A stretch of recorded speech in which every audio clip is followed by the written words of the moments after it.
topic in Unit 4 is variation, and this tends to be a harder topic in this unit, so if you have questions, as always, please pause your video and make sure you're asking questions, or else going back and re-watching and see if that helps.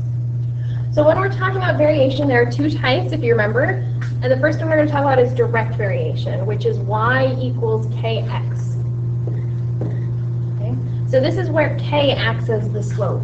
If we think about slope-intercept form, y equals mx plus b. If you notice, there's no number here, though. Y equals kx, but there's nothing there. And that's because the y-intercept is always 0, which is why there's no number there. Some examples of direct variation: we could have a positive coefficient, we could have a negative coefficient. It's just any number and then x. When we're talking about a graph, it's a straight line, and it goes through the origin. So again, it has to be a straight line that goes through that 0, 0 point because the y-intercept is 0.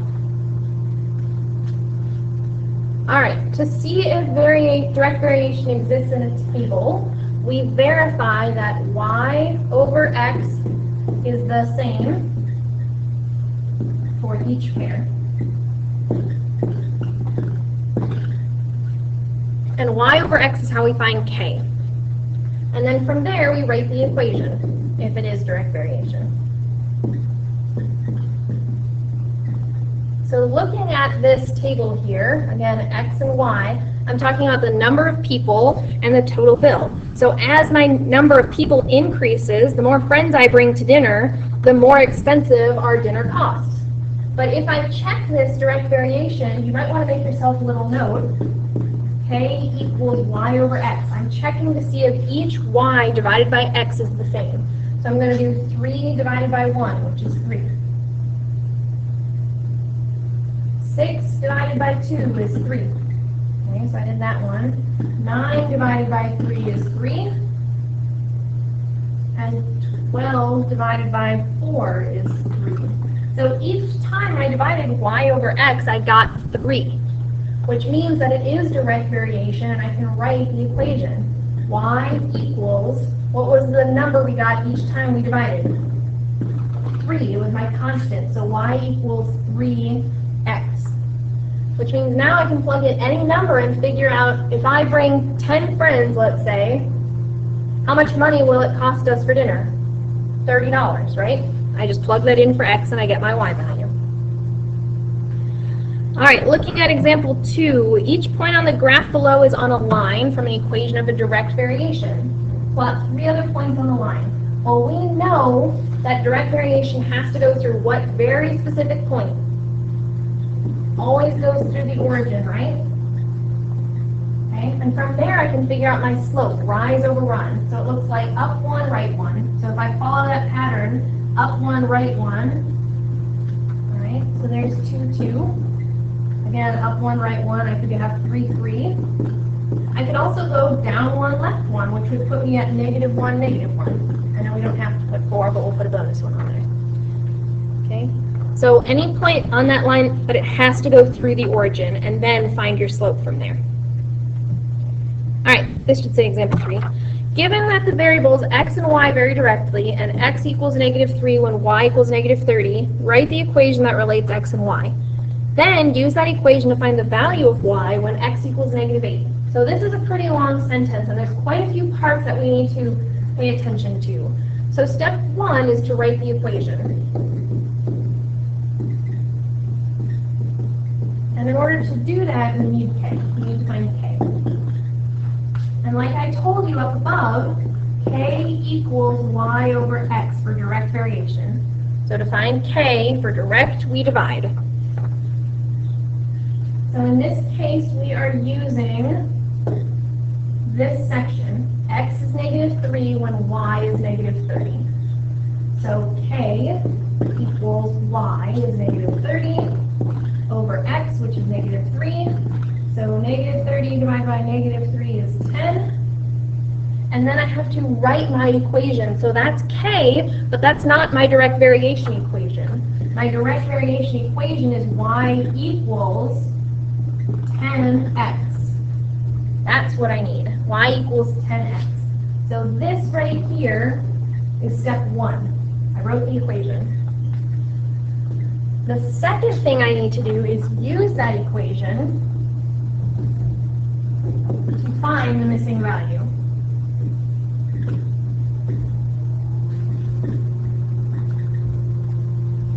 So now I'm using this sentence right here, find the value of y when x equals -8.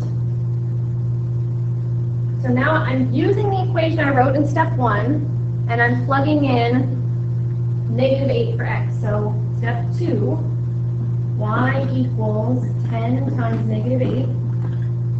So when I solve that, y equals -8. And that's my step 2. So step 1, find k, write the equation, and step 2 is to find that missing variable. You also have to be careful and make sure you're reading the directions carefully, because sometimes they might ask for x and sometimes they might ask for y. You just need to make sure that you're reading and making sure you're solving for the correct variable. Alright, oops. If you have questions, as always, pause your video before moving on to this word problem. Otherwise, we're going to talk about a real-world situation. So over spring break, Daniel began working on a painting crew with his uncle. On Saturday, he worked for 7 hours and got paid $56. The directions asked us to set up a variation equation to represent this situation, and then determine how much he would make if he works for 30 hours over the course of a week. So, K in this case is equal to our hourly rate. We always talk about people make a certain amount of money per hour. So it's y over x. And in this case, he works for 56 hours. Sorry, he makes $56 and he works for 7 hours. So our constant, our k, is equal to 8. Now we have to write an equation to represent this situation. So if if k equals 8, then y equals 8x. If we divide to find k, we multiply in our equation. Y equals is a multiplication problem. And then it says he works for 30 hours. So how much money will he make if he works for 30 hours? So now we plug in y equals 8 times 30, which means he makes $240. If you have questions, make sure you pause or rewatch before moving on. Otherwise, we're going to go talk about inverse variation. So for inverse variation, the equation right here is y equals k over x. Again, k is our constant. There are no x or y intercepts.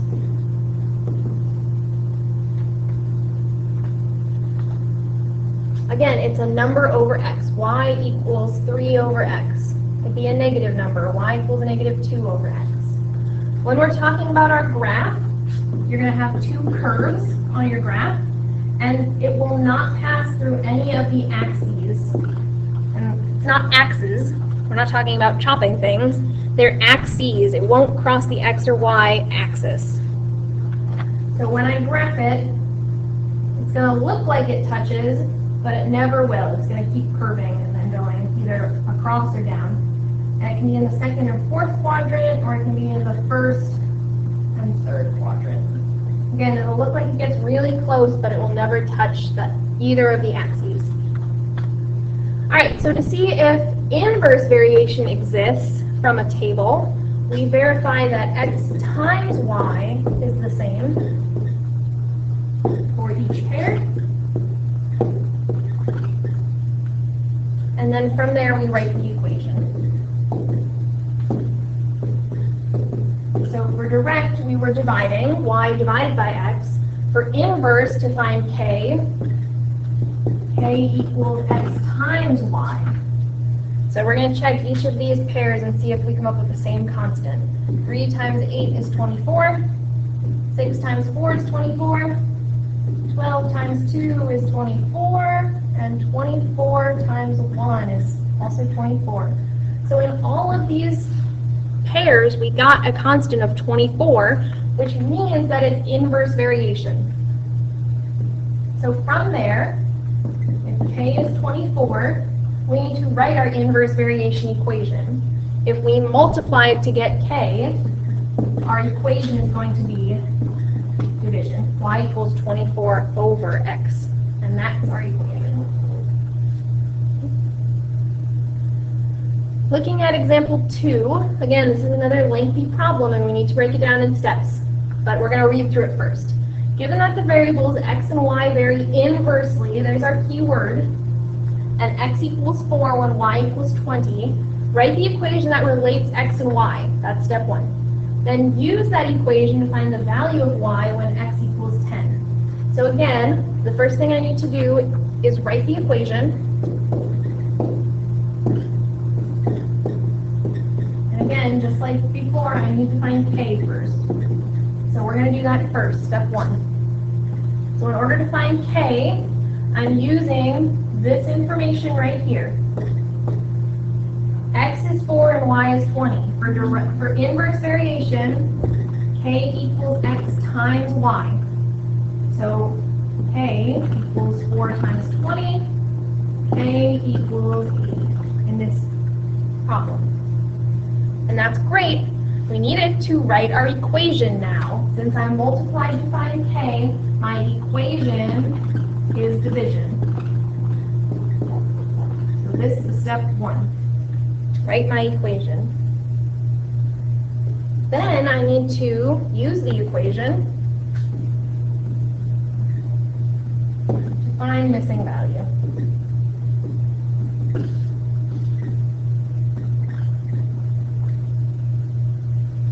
So now I'm going to use the equation we wrote in step 1, but I need to look at this second part of the sentence. Use the equation to find the value of y when x is 10.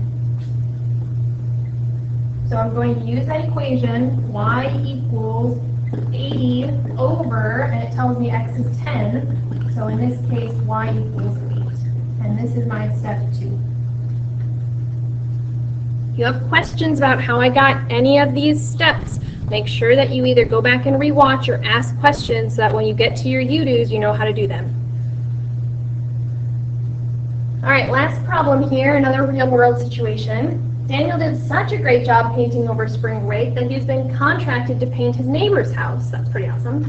The neighbor said he would pay him $1,000 to paint the whole house, and he can use as many painters as he needs. Write an expression to represent the number of painters, N, and the pay that each will receive. So we determine their pay. We have $1,000 to split, right? So we have $1,000, and if we're splitting it, do we know how many painters are going to come? No, but it tells us that we can represent it by putting N. Each person will be paid $1,000 divided by however many people show up. So the more people who show up, the less money each person makes, but the quicker they'll get done with their job. All right, that is the end for notes. So if you don't have any questions before you start your U-Dos, I want you to pull out your green formula sheet. By now, you should already have these couple formulas written on your formula sheet, and we're going to add one more today. Black. So the first thing you need to write on your formula sheet is direct variation.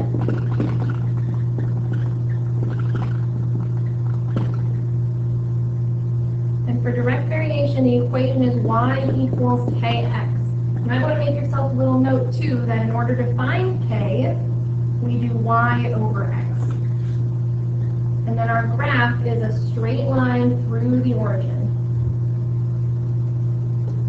And then we also talked today about inverse variations. We're going to add that as well.